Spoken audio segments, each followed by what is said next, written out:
Now on BBC Two, earlier than in some listings, when our British farmers faced an almighty battle of their own. The great British countryside. Setting for one of the most pivotal battles of the Second World War. Churchill called it the front line of freedom. It was a battle fought by the farmers of Britain. When war broke out, 2/3 of all Britain's food was imported. Now it fell under threat from a Nazi blockade. The government turned to farmers to double homegrown food production. The plough had become a weapon of war. It was the farmers' principal weapon of war. If they failed, Britain could be starved into submission.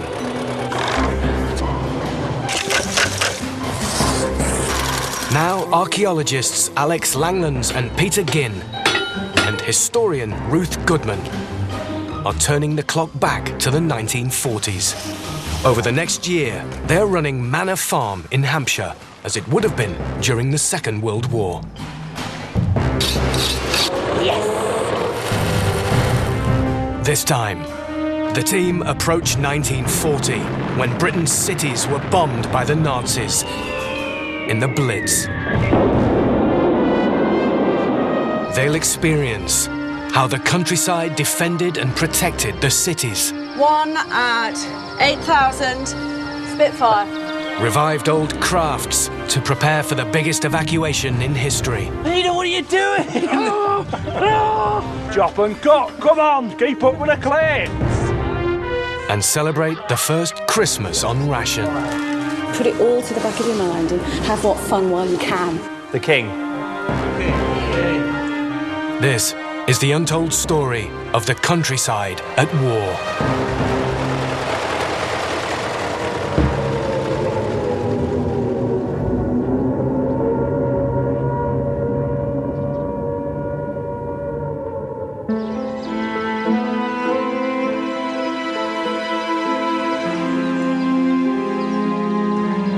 By November 1940, Britain had been at war for 14 months.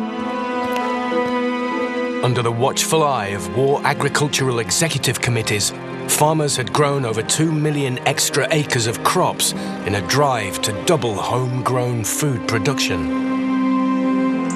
But Britain faced an unprecedented onslaught.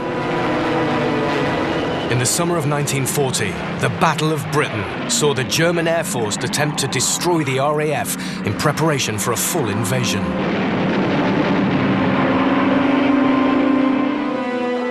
They failed, and Prime Minister Winston Churchill saluted the courage of its pilots as a turning point in the war.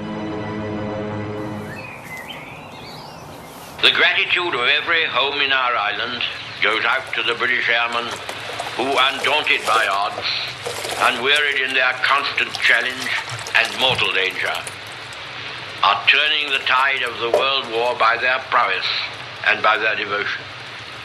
Never in the field of human conflict was so much owed by so many to so few.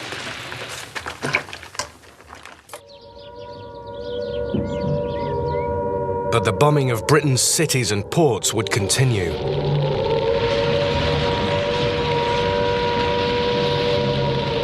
The Blitz killed some 40,000 civilians.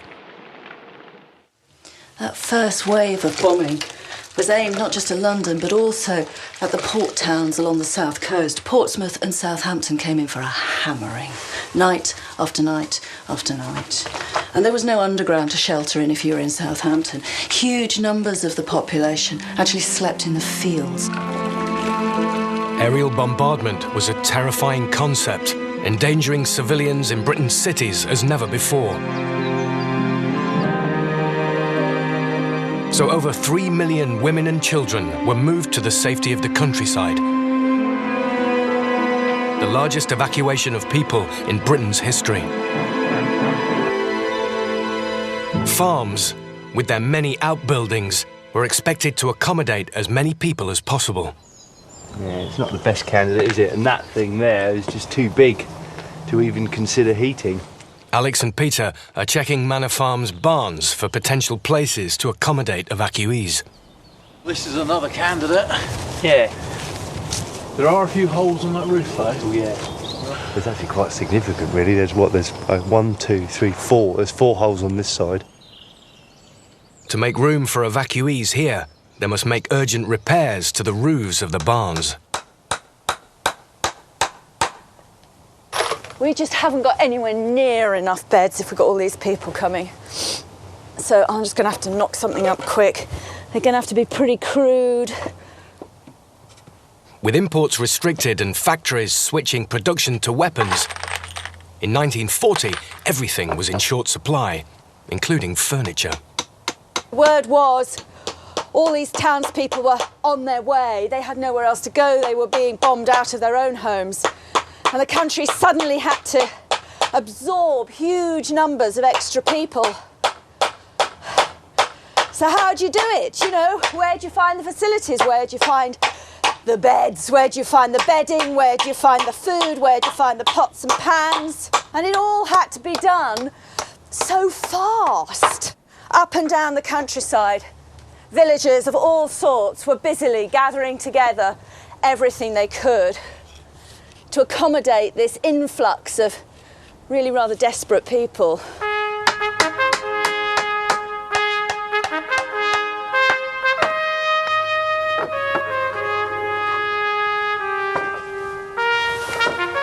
Well, doing as an emergency bed, wasn't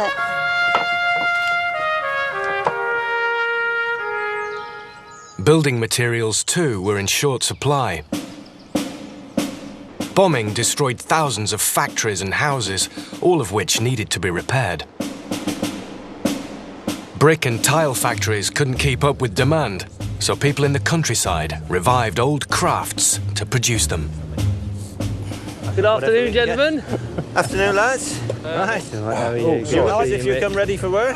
And a picnic. And a picnic. All right, it's just the weather. Alex and Peter need roof tiles to repair the barns for evacuees. So they're calling on experts in traditional crafts, Colin Richards and Mick Krupa. What is it? It's a tile-making machine. That is quite something. It hasn't seen action for a long time, so we're recommissioning it. Can't buy these anymore. This is a bit of a beast. You put clay in one end, and Right. in theory, you get tiles out of the other. How many do you need? Probably a few hundred. Right. Into the hundreds, definitely. Yeah. So we need to get busy then. The first job is to soften the clay from which the tiles will be made. Dance man. Yeah, this needs to be pliable, otherwise there's no hope of this going through the machine. Yeah, well, let's get it all in. Get it all in? Yeah. Ooh, good lad. Squeezing the clay through the slot requires a great deal of power. Colin is hoping the petrol engine is up to the task. Are you ready? Well, I'm ready when you are, boy. Bring him in gear. Okay. Okay. Yep. Currently, it's bringing the ram up to the clay in the box. Bit of pressure, boys. Oh, Peter's been handed the vital job of cutting the moulded clay into individual tiles. Peter, what are you doing? You're on piecework, Peter. Chop and cut. Come on, keep up with the clay. Peter needs to raise his game at the moment. Cut. There we go. Cut. and cut. Okay, clutch. Right. Right. So how many did we get out of that run, Peter? 1, 2, I reckon 3, actually. I'll put some more water there. 297 tiles to make. Lid down and let's get on with it. Yeah. Nothing have to. Here we go. Oh, look at that. Okay, cut him, Peter. After a bomb attack, bricks often remained intact, so could be reused. Tiles, on the other hand, easily shattered, so new ones were in great demand.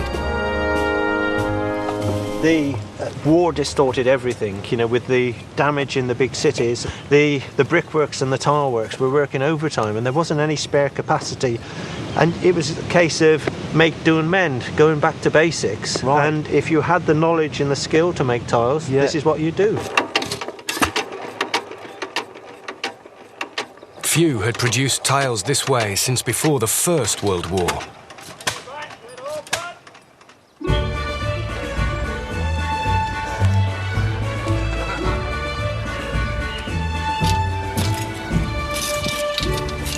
During the war, imports of cotton and linen were severely restricted, so bedding was in short supply.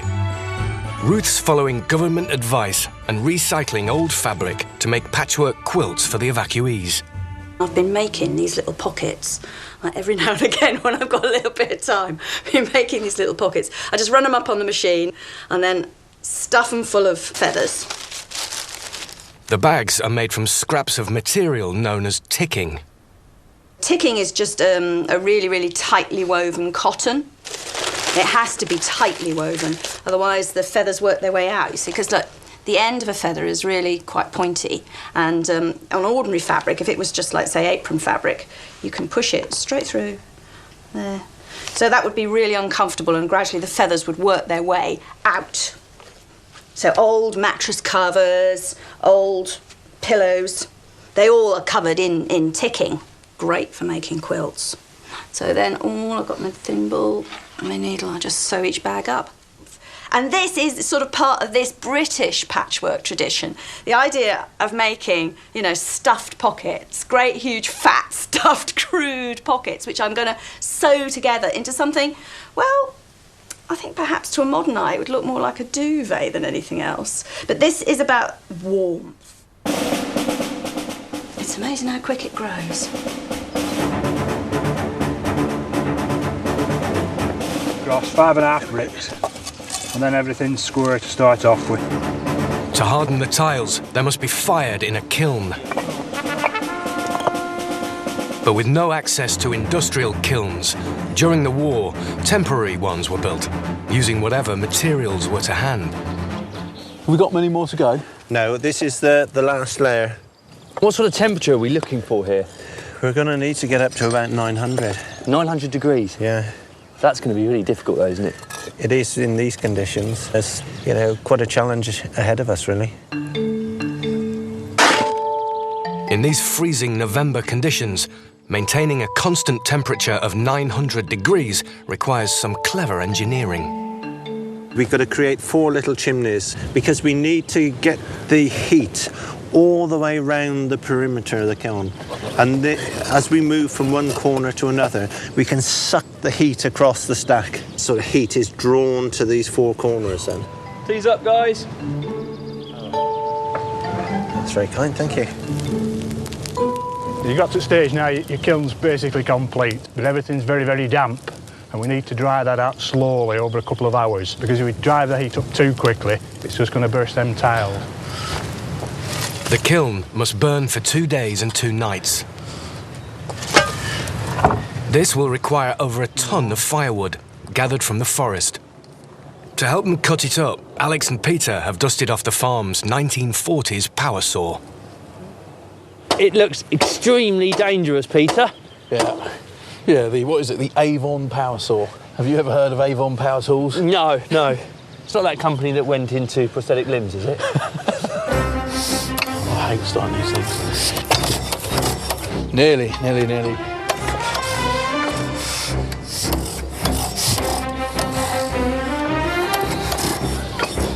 It wants to go, doesn't it? It just wants to kick into life.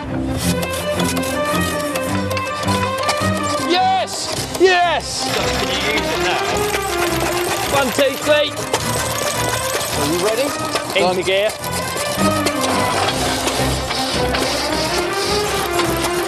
Nothing's moving too much, is it? Ooh.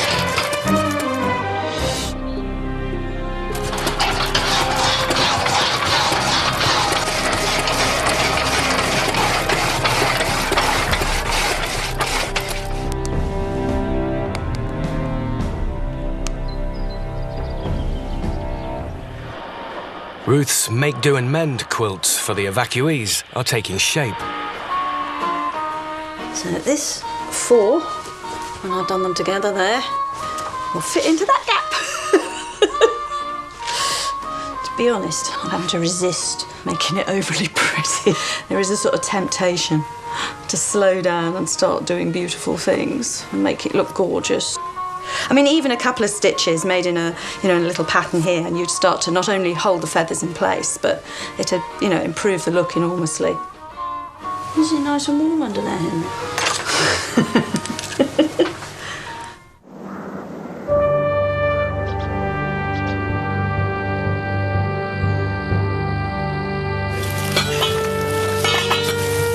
OK, chaps, looks like grub's up.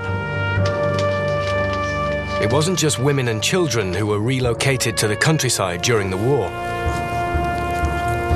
So was 20-year-old Don Sutherland. But Don wasn't an evacuee. He was conscripted into farm labour by the government because, like 61,000 men and women, he refused to fight. I decided to register as a conscientious objector when the call-up came. I objected on religious grounds. It was a very difficult decision to make. I've always believed that you love your enemies, and you don't kill them. You don't try and hurt them. Right. That must have been a very, very difficult time of your life. It was difficult. You could only speak the truth and say that you couldn't do it yourself. And I couldn't do it. I couldn't go out and kill people, and that's what war's about. Were there problems trying to convince the authorities as to why you felt you needed to object? Well, the usual question is, what would you do if a German did such and such a thing to your daughter or your sister or your mother, and that sort of thing, yes. Right. But I don't think that questions are really sensible questions to ask, really. One does not know what one would do in an emergency. I only know that there are better ways of doing it than that. Some 5,000 conscientious objectors were imprisoned. But Don was one of the lucky ones, spending the rest of the war as a farm labourer. Wow, so you're threshing out, and that's the middle of winter. The middle of winter, That yes. must have been cold there. Yes, it was. And that's one of myself. That's the sugar beet? That's a sugar beet, a cartload of sugar beet. Right. I was an office worker because I worked in an office for 7 years. Yeah. So it was completely new to me to work with my hands, but I think it's good for any young man to do that, really. Yeah, oh yeah, absolutely. Yeah. And the work you did in the fields, bringing in these harvests, did you feel, even inadvertently, that this was part of the war effort and that you were in some way doing your bit towards supporting Britain at that time? Well, indirectly, I suppose you are, really. I don't deny the men going out there were making a much bigger sacrifice than I was. Yeah, yeah. I must admit that. Yeah.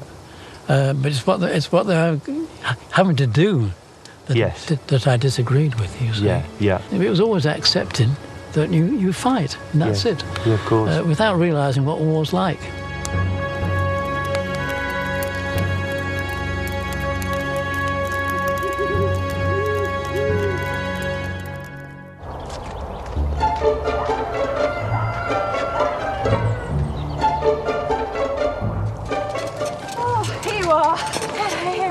Take that. Thank you. This is Daisy, is it? This is Daisy. Hello, Daisy. By December 1940, the bombing of Southampton and Portsmouth had reached a new intensity. Thousands more evacuees flooded from the cities to the countryside. A bit nervous. Put my best coat on, make a good impression. I know who we're getting. Children under 5 were accompanied by their mothers. Welcome to Manor Farm. Who have we got here then? We've got Ernest and Maureen. Welcome to my home. Thank you very much. Someone who remembers evacuees arriving here over 70 years ago is Betty Rudd. I found these mothers and these children, and they were weeping and in a terrible state. The children were crying and feeling miserable. Why can't we go home, Mummy? Why do we have to stay here, Mummy? And it was really very tough. And that was my first experience, actually, of evacuees. The government assigned billeting officers in every village to find accommodation for the evacuees. Betty's father was the officer for the area around Manor Farm. Yes, my father's here in this long overcoat. Yeah. There were extraordinary amount of people there with big houses, old-time gentry. They didn't want to know at all. The people, the butlers. We had a fight. They thought they were above it? They did, yes. My father just marched in and that was it. And the people who were being billeted out in the countryside were not countryside people. They were very much townies with different ways. That was the problem. They wouldn't eat their greens. They wanted fish and chips. And we encouraged them to actually grow vegetables, a lot of these children, and they did. They were quite interested in that, really. It is one of the things about the war, isn't it? All sorts of different groups of people had to learn about each other. Yes, they did. Town people had to learn about the countryside, yes, and country people had to learn about town people. Yes, their life would never be the same again, would it? No, it certainly wouldn't. There we go. Get your mud on your beaks. Many evacuated children were put to work, helping farmers to meet the government's demands of doubling food production. Don't get med like this in Portsmouth, do you? For children from the cities, the countryside was full of new encounters. Many had never seen a chicken, cow or pig before. She's a big pig, isn't she? Yeah, she's fat. Not as cute as the others, though. She's not as cute as the others, is she? She's big and scary.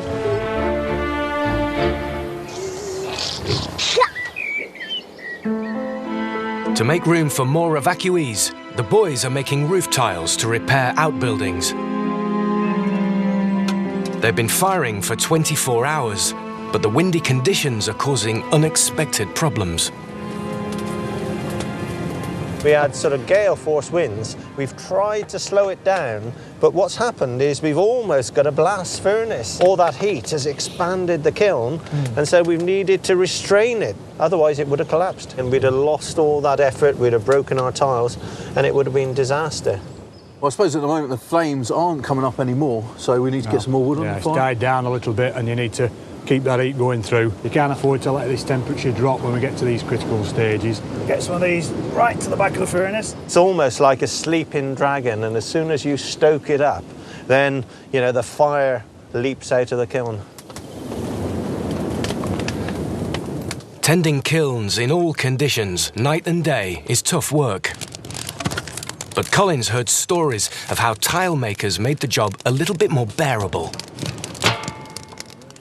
I thought we might try and rig ourselves up a still. We got apples and distill some local hooch. What do you think? I think that sounds like a good idea. So you're talking about using this to distill alcohol? Yeah. The reason I know about this is my uncle did this during the war. He worked at a brick and tile works, and you know, the heat was used for sort of cooking any game they caught and for making liquor, really. Question is though, Colin, is it legal? If we sort of treat it as medicinal, then I think we might be able to get away with it as long as we don't sell it. A little drop of medicine to soothe the aches and pains.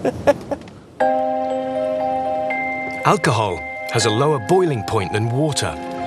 So when this fermented apple juice is heated, the alcohol in it evaporates first and can be collected. Put it on the heat now. Collins improvised a distillation plant from a bike inner tube, a water bottle and a saucepan.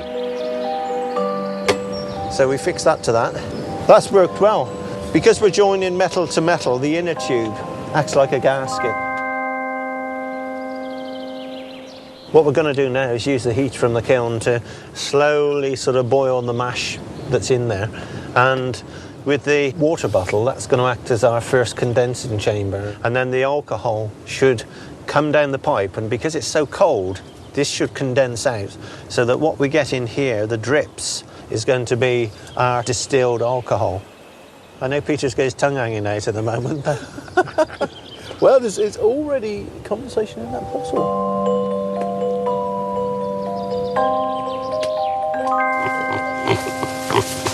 Oh, don't blame her. Look at her sat all indoors, nice and Oh, neat. she looks lovely. Come and on, my comfortable. lovely. Come on, Snowflake. Hello. The government's drive to double food production meant farmers had to reduce their livestock in favour of growing crops. Crops produce considerably more calories per acre than livestock. With meat becoming scarce, the government encouraged people to set up pig clubs. Raised communally on kitchen scraps, half the meat went to the government, with the rest divided up between the members. Good girl. Come on, Snowflake. Their piglet, Shorty, is coming on well. But Ruth and fellow pig club member Debbie Underwood want to breed a replacement for when the time comes to slaughter him. Come on, I've got another treat waiting for you. So she's taken his mother, Snowflake, to spend some time with local boar, Douglas. There's a good girl. Go on, Snowflake. Does she go straight in with Douglas, or does she have to have a few days separate from the piglet before she's introduced to the boar? She come into season 3 days after she's been weaned from her piglets. Right. And so that's what we'll do. We'll put her in now, and that all his hormones will encourage her that in 3 days' time she will come into ready. season. Come on then, you. Snowflake. Off we go. Come on. Come on. Good girl. But things are not going to plan. Somehow Shorty has escaped to follow his mother. Oh, right. How on earth did you get out, Shorty? Well, we'll have to find where they're escaping from because... that's not good, is it? No, because otherwise I'll just follow her to the boar. The gate's still closed. There's a hole in the wire, look at that. Heck. Before we take her to the boar, we're going to have to fix that because otherwise Shorty's going to be straight out of there. Yeah. Always the way. Actually, you might be lucky. Yes! Whoa, look at that. Well done, that woman. Right. Whoa. There we go. Speedy. Right. That's Douglas. Him with the hairy chops. Here he is. Hello, gorgeous boy. Yeah, this is Douglas. He loves a back scratch. He's only served about 3 sows so far, so hopefully many happy years ahead of him. There we go. Look like they're having fun together, don't they?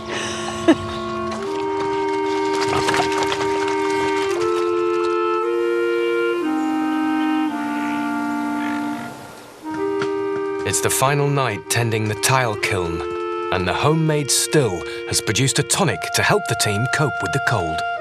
Well, we're on our 6th bottle at the moment, so wow, you know, it's really sort of taken off. I think, you know, to toast the kiln, yes, we ought to have a little snifter. Right, okay. Well, that looks clear enough. It certainly does. Lovely. Thank you very much. That's very pleasant. I find this medicinal, actually. Yeah, absolutely. It's not long before Colin's tonic is making the hard graft altogether more appealing. Thanks, you guys, for a fantastic experience, fantastic kiln.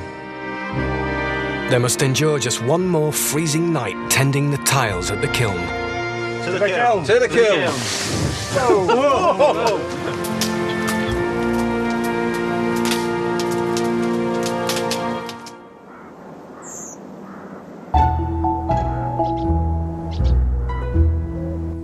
Although the government encouraged farmers to cull livestock in favour of growing crops, they made one exception: Come on, girls. dairy cattle. Time we got you indoors, you know. Milk was seen as essential to the health of the nation, particularly for children. With cold weather on the way, the farm's precious dairy cattle must be taken indoors. The government set strict targets for milk production that dairy farmers had to meet. So keeping the cattle in top condition was paramount. It's not just about keeping the cows fit and healthy, though obviously that's really important. It's also about the quality of the milk, and we have got to keep the quality and the quota, the quantity, up right through the winter. Yeah, that's really important. Come on, you know the way. Over winter, the cattle will be fed silage, fermented vegetation made by Alex and Peter. Go on then, on you go. Good girls. Sarah, move. I'm always amazed how much you can taste what a cow's been eating in the milk. Yes, there's a definite difference, isn't there? Isn't there just? Of course, another reason we need to look after them is they're all in calf. Yeah. So they're all due next spring, so we want to take good care of them. She looks like she's got twins. She's huge, isn't she? After 2 days of firing, the kiln is left to cool. And the tiles to repair the barns for evacuees should be ready. There's been an awful lot of work that's gone into making this kiln, into firing these tiles, into making the tiles. And we have no idea what the results are. One false move with a brick, if Colin slips and it lands on the tiles, we could smash a whole load of them. Colin's concerned that the harsh winter conditions may have affected the firing of the tiles. So what we're looking for is a ring like a bell.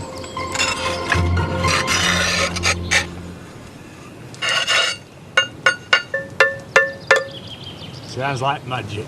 That sounds good. That is superb. Will this match your on your farm? It's gunny now. I'm not fussy, you know. No, I don't think people would have been.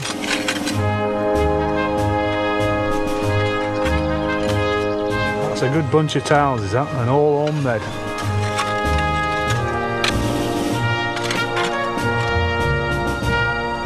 Alex and Peter head back to the farm to repair the buildings so they'll be ready for more evacuees. Well, you're a braver man than me, Alex.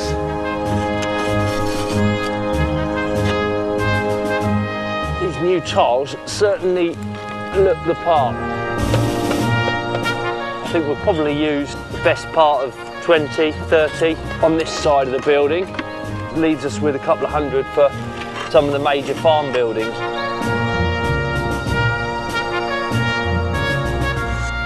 There we are.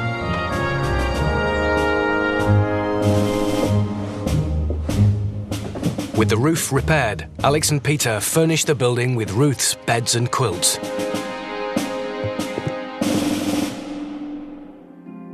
It's not the most salubrious of accommodation on the farm, but it's warm, it's dry, better than being in the city centre of Southampton. That's it, you come this way. That's it, Mummy's coming in as well.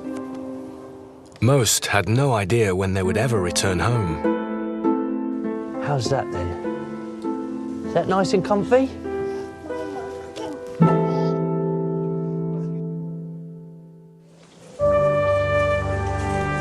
Although rural areas like this were seen as safe havens, they weren't necessarily quite as safe as they first appeared.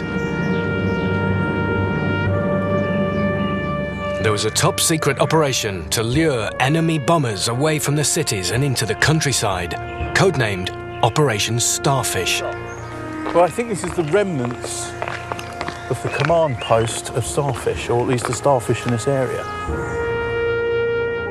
Only the first wave of German bombers were fitted with navigation systems.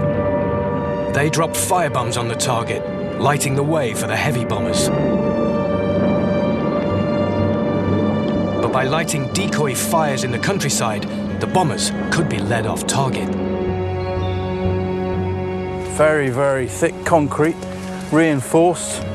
From this armoured bunker on Manor Farm, the decoy operation was put into action.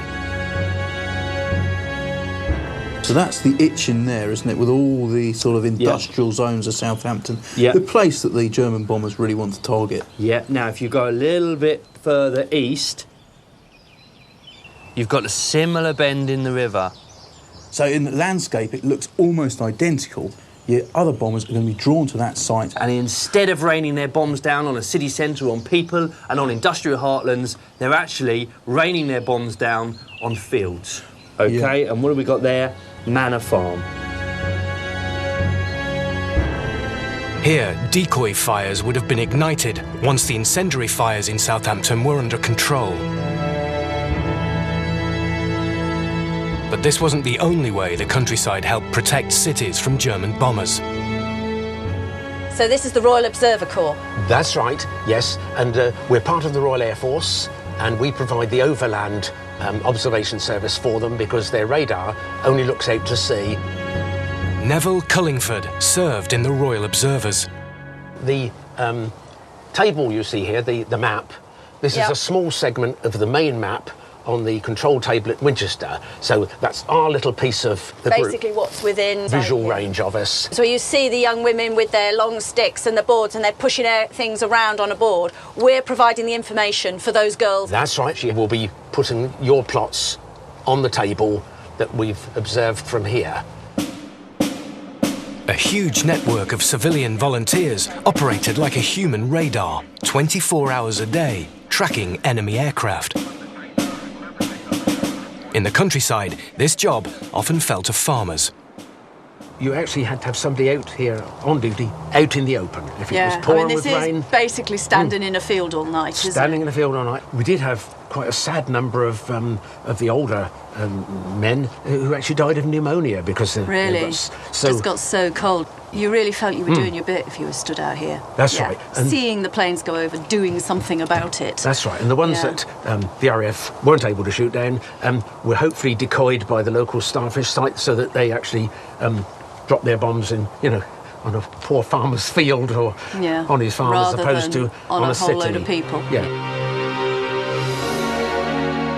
Decoy fires were often just simple wooden baskets filled with flammable material. We're just knocking up some baskets a la Mode 1 Operation Starfish. Overseeing the operation is military expert Jerry Sutcliffe. Well, and you? Good to see you again. Good to see you. Excellent. Have you worked out how to set them off yet? Well, I was going to try and do it remotely by remotely sending Peter over here with a match, but I have a feeling that would take the best part of the night to try and get them all lit. We can arrange something with some batteries and some pieces of wire. Current should go down, which will heat up the fuse. Okay. Which will go bang, and hopefully the rest of it will go with it. So we can be actually sat quite a way away then. That's the idea. Patterns of fire baskets were arranged to look like burning buildings, and flammable liquids like turpentine, creosote and paraffin gave the impression from the air of factories and fuel dumps going up in flames. All right, that's nice. That should catch quick. If you stick some of the inflammable liquids and that on there, I can get it wired up. All the fires were triggered remotely, using electrically operated detonators from the safety of a bunker. Just trail that wire out. Okay. To somewhere safe. So, Jerry, we're in a situation now where we've got our fires ready to light. Now, we'd in effect be waiting for a call from somewhere like Southampton, industrial area. They will have dampened out all of the incendiary bombs there. They're then putting in a call to us, at which point we act. When we get the signal. OK, so we're waiting for that call. That's correct.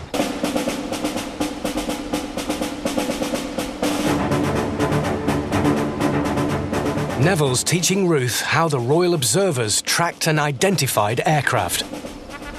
We have a height bar here on which the #1 observer sets the height. Yeah. And when you report it, if it's 6,000 or 5,000, you report it as 5 or 6. Or right, I just don't bother to mention the 1,000 because everybody knows it's thousands That's of right. feet. It's all in 1,000.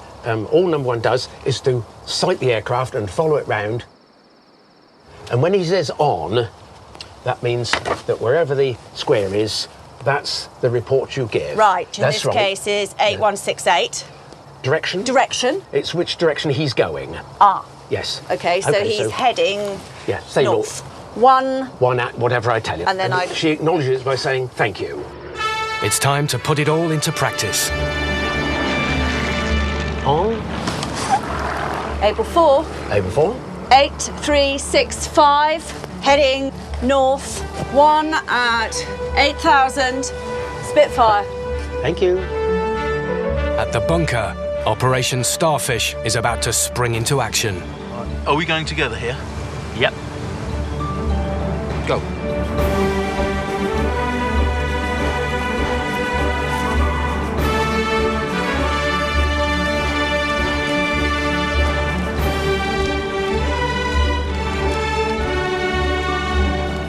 If all went to plan, bombs would have soon been raining down here on the fields of Manor Farm rather than on Southampton. difficult really to measure the success of Operation Starfish. You know, in many ways you look at Southampton today and it is an absolute shadow of the city it was before the Luftwaffe razed it to the ground. Really, they flattened the entire city, so it can't have been that effective. But at the same time, if Operation Starfish saved just one life, then it was worthwhile.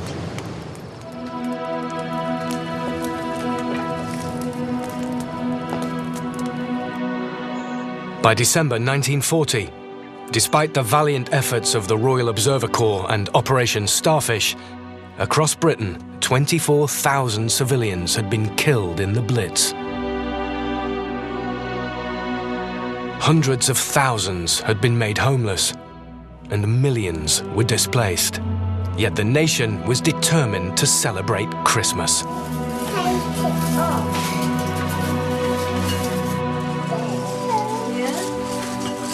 It really was the only sort of unifying celebration that you got during the war. I mean, bonfire night obviously had to be cancelled.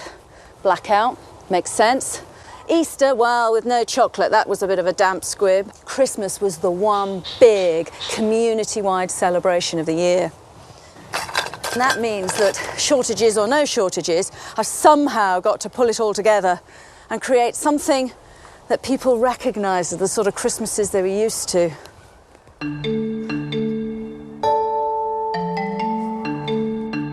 So Ruth's planning a Christmas meal and dance. She's keeping the evacuees occupied by making decorations for the cottage. Oh, good, you are nice and careful. I thought you'd be the lad for the job.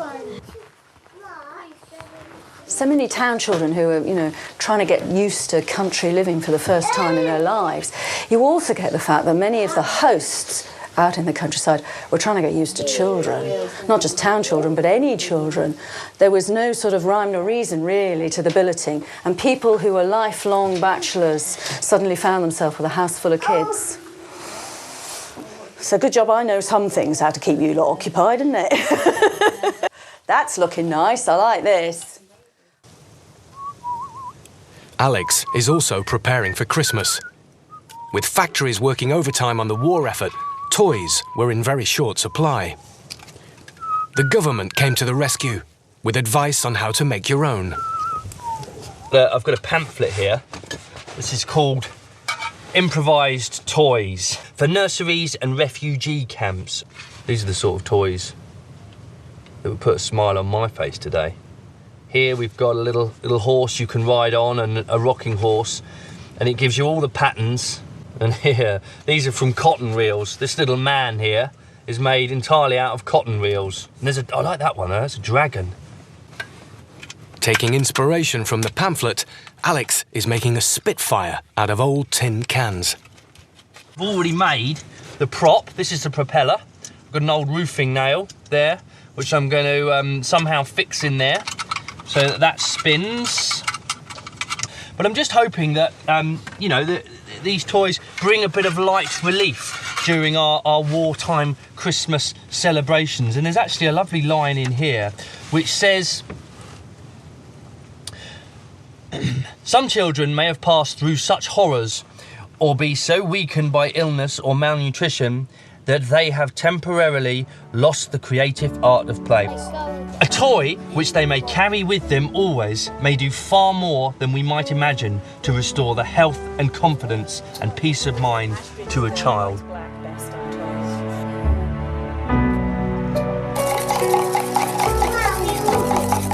So what we're trying to make is fake sparkly snow. It's like glitter, it's like cheap form of glitter. Like so many other things, actual glitter was in short supply. I mean, you can hardly justify having a glitter-making factory during wartime, can you? I've got a load of Epsom salts here, and then I just want as little amount of water as I possibly can to make them all dissolve. There we go. Look at that. Scarcely liquid. Do you fancy a bit of sparkly on your lanterns? Yeah, I think it'd be nice. Yeah.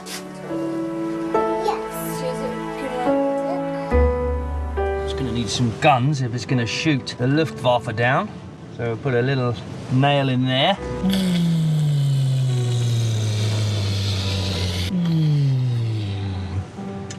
shame to give this away.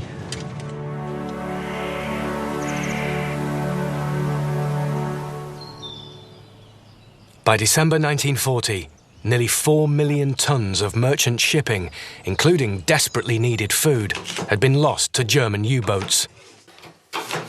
The usual Christmas fare of turkey had become scarce as farmers turned away from livestock in favour of crops. So the government suggested an alternative. I've plumped for something that the Ministry of Food suggested. Something called a murky. Dreadful sounding name, isn't it? That's awful. It's a mock turkey. And these parsnips, they'll be his legs. It's basically sausage meat, sort of glorified stuffing. Mind you, that is between 15. Right, just straight all in, I think. Clunk. Now comes the crafty bit. According to the recipe, the mixture must be moulded into the shape of a real turkey. We shape that into something. What shape are turkeys on a plate? Okay, parsnip legs. Oh, that might have to do. The one benefit, though, of having so many people in the house is access to their ration books. Basically, as soon as they're billeted with me, they have to hand their ration books over to me. And then I can, I'm in charge of doing all the shopping, doing all the food. Which means that you get sort of economies of scale. It's all a bit more efficient when you've got a larger number of you. This says it all, this does. That there, £1, 4 ounces of bacon. That is 5 people's ration for the week. One person's ration, 2 little rashers, you couldn't really do much with. But when you get a block of 5 people's rations, you can start to do a bit more with it. You've got a few more options. It makes a bit more sense.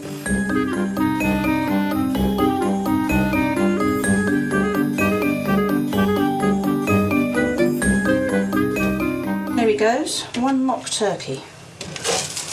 Ready for the oven. As well as caring for evacuees, the farm work must go on. Now the cows are inside for winter, they need mucking out daily.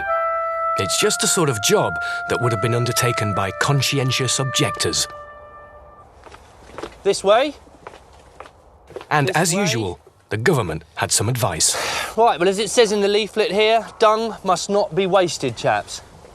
OK, I'll be leaving this by your bedsides later tonight for you to read through. I mean, obviously, as a farmer, we know that this has the ability to fertilise the fields, but failing to use it, we're also doing our country and ourselves a poor turn. Yeah. Got your shovels? Yep. Got your stuff? Tom and Lauren are getting their first taste of life on a farm. There we have it in operation. Liquid manure. Come on. In.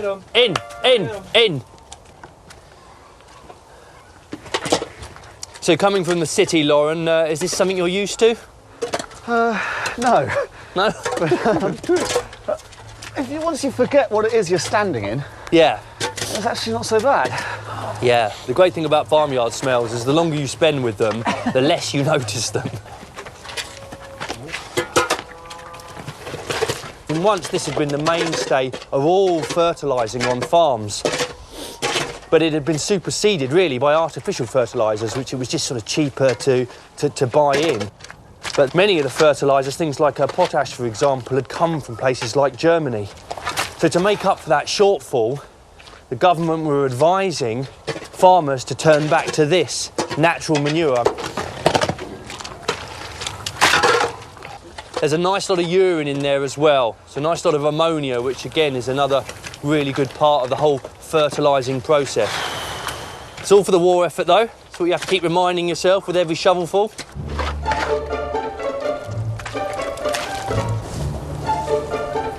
Hold the book. Whoa. To the ball of foot. Ooh! Think about, where are you reading? Tomorrow they will celebrate Christmas, and many in the village will attend the local dance. So Ruth and Peter are learning to foxtrot. It should be easy. This is supposed to be the easy dance that everybody knew.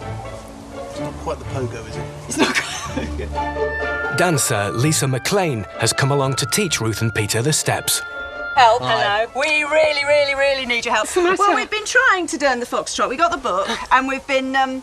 We're not going very far, though, really, have we? I'm not surprised. You really are not going to learn from that. So you think I should just ditch the book? I should. Throw it. The foxtrot was developed in 1920s New York, and during the war reached the peak of its popularity. Let's try it. So 2 slow walks forward. So it's slow, slow, quick, quick, slow, slow, quick, quick, slow, slow, quick, quick. Easy, eh? Why don't you try it together? Is that it? That's it. Right. Ready? Here we go. Slow, slow, quick, quick, slow, slow, quick, quick. Very good. Up until the 1950s, the foxtrot was the most popular dance, and early rock and roll records were categorised as foxtrots. Slow, quick, quick. So would absolutely everybody be able to do this?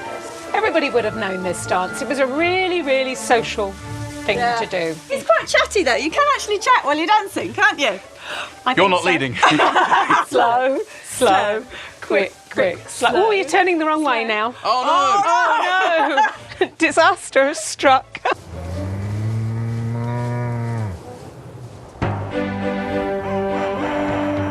The team are celebrating Christmas Day 1940 style by inviting evacuees and neighbours to their austerity Christmas meal. Oh, certain someone seems to have worked his way over here. Oh, hello. Hello, fella. Henry! It's a chance to sample the delights of wartime mock delicacies. It smells really good, though, doesn't it? It's very nice, yes. So what is it, goose? You should be so lucky. It's known as murky. Why is it called murky? Mock turkey. Mock turkey, right. Quite hungry. I've got to say, this actually looks more appetising than a just dry as old boots turkey, doesn't it? You know.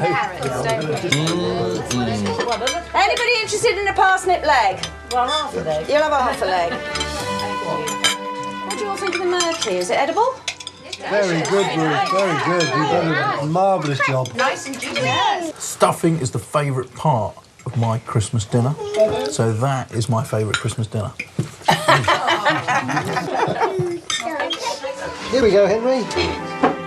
Have some murky. Henry loves the murky. It does. He does. Oh, good.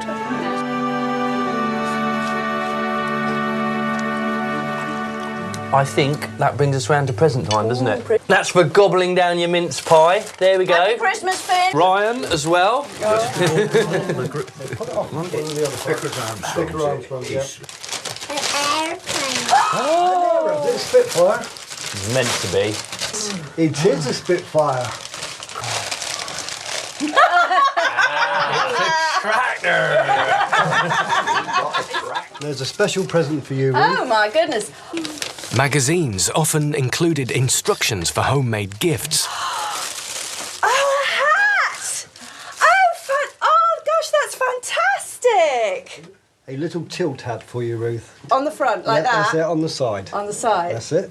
Made from a man's trilby hat. Make, do and mend. Really? For Cut you, down? It is, yep. I am really impressed. Made Thank on my you own very fair much. hand. Consumer goods became scarce as factories were turned over to war work, so presents tended to be practical items. Right, now, next up, Ruth.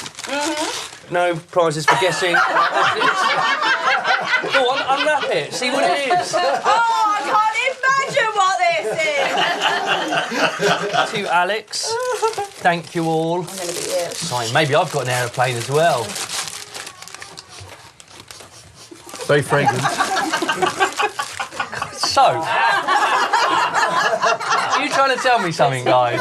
In 1940, soap was in fact the most popular of all Christmas presents. A familiar smell.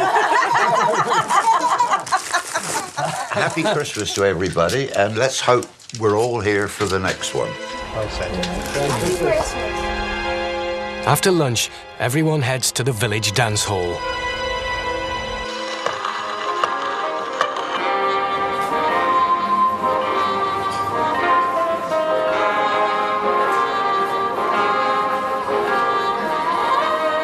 It was a chance, just for a few hours, to forget the horrors of war.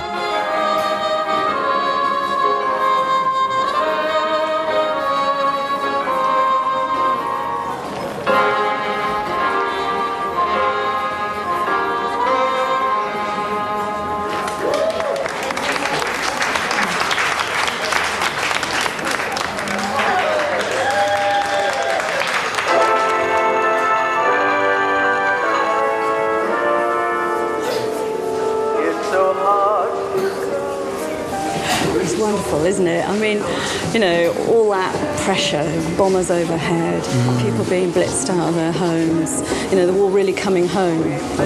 And then suddenly you can just forget it all. Yeah, well, that's the thing.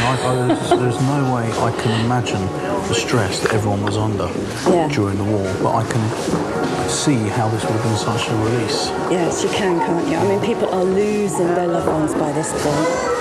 People are being bombed out of their homes. The whole hardness of war is really starting to bite home. And here we have the community just letting their hair down. Letting their hair down. Forget it all. Just put it all to the back of your mind and have what fun while you can. While you can. Make the most of it while you can.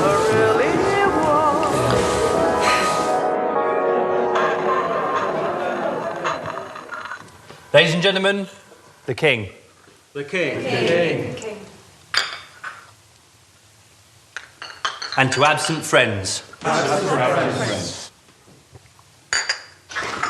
God save our gracious King. Long live our noble King. God save the King. Send him victorious,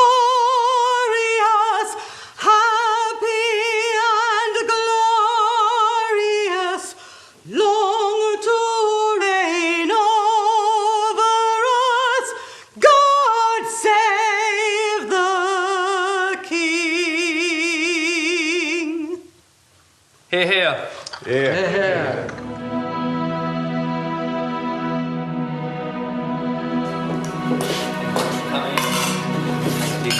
Despite the brief respite for Christmas, Britain would have to fight on for another 5 years. The pressure on the wartime farmer would get even greater as they battled to defend, shelter, and feed the nation.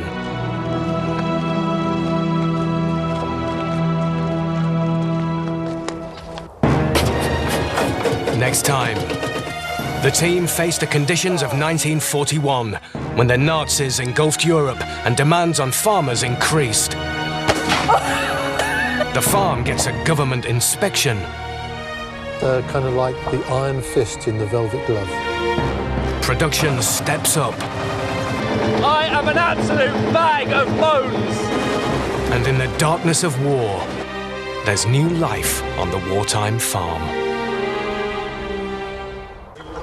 Find out how Britain fed itself during the Second World War by ordering the Open University's free Wartime Farm booklet.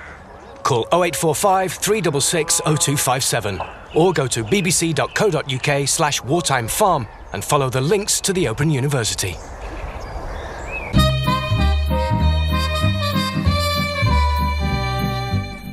Home Guard are facing a battle to look younger. Dad's Army later at 7:40. But next on BBC Two, fighting for the title of One Man and His Dog Champions. This year's competition concludes in just a moment.